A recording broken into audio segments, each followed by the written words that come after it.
Hi guys, this is Nikki. I'm the lead vet tech with Posh Dog Knee Braces. I've been a vet tech for about 15 years and I've been in the industry for over 20 now.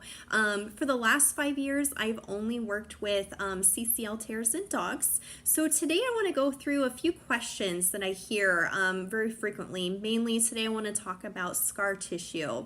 So there's a lot of misconceptions out there about scar tissue. I hear a lot of recommendations of, oh, just rest for 8 weeks, it'll be fine, type thing with conservative care. And I just want to clarify that that is not correct. And so I just want to go over scar tissue today, talk about the mechanics, and see if we can answer those questions. So first off, let's talk about the mechanics of the knee. So the knee has the bottom bone, which is the tibia, and just like I talked about on the measurement video, there's a tibial tuberosity bump. So when we have a CCL tear, even a partial, you will notice that there is a movement now in that bottom part of the knee. So when we have a CCL tear, that tibial thrust is what it's called, or a drawer sign is positive. So when you take your limping dog to the vet and they check the knee and they say that it was a positive drawer sign or tibial thrust, that tells you that your dog now has a CCL tear. So scar tissue starts forming almost immediately. Once the body has an injury to the ligament, it starts forming that scar tissue to hopefully stop that movement. And so basically with conservative management, we're externally supporting that tibia, allowing scar tissue to form, and eventually we'll get to a point where there's no movement at all. And we know from talking to veterinary professionals who have studied scar tissue, they've done pathology, they know for a fact that it takes about 6 months to fully form scar tissue to the juvenile state. So this is not finished. 6 months is where, we start seeing our patients doing very well, they're putting full weight on their leg, but it takes a full 12 months to actually fully mature scar tissue. And so we recommend using the brace during any active times for that full 12 months on there. And so with a tear, what I commonly see is with a partial tear, we'll see a lot of re-injury happening in that first 12 months. Now, re-injury is very common, but it's not a full setback. So I have that question a lot as well. So with scar tissue, when it's in the juvenile state, it's easily angered.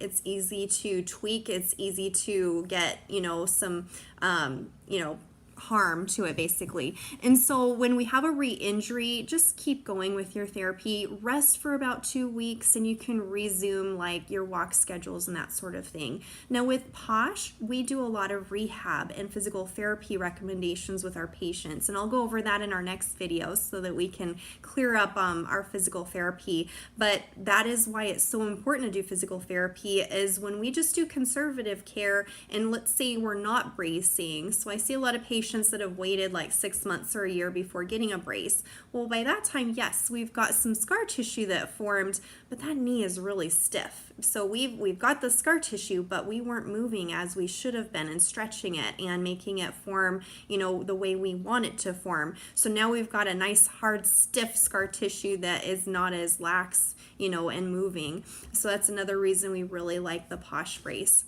So with the Posh Brace, look, I can put full weight on the top shell. I'm pushing pretty hard, and you can see there's no buckling on that joint. It does not allow downward force, but look at this, nice range of motion. So we've got a good full range of motion on the knee, which is extremely important.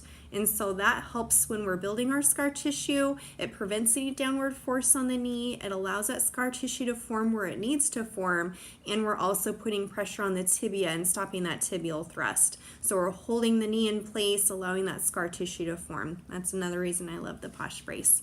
So I hope this helps answer some questions. Basically what I want you to take away is that it takes 12 months for scar tissue to form and mature. So during that time, if we have a re-injury, again, just take a break for a week or two, and then you can resume with our, therapy. Next week, I'm going to talk about more of the physical therapy information as well as some supplements that we want you to be taking with Posh. Thanks and have a wonderful day. Bye-bye.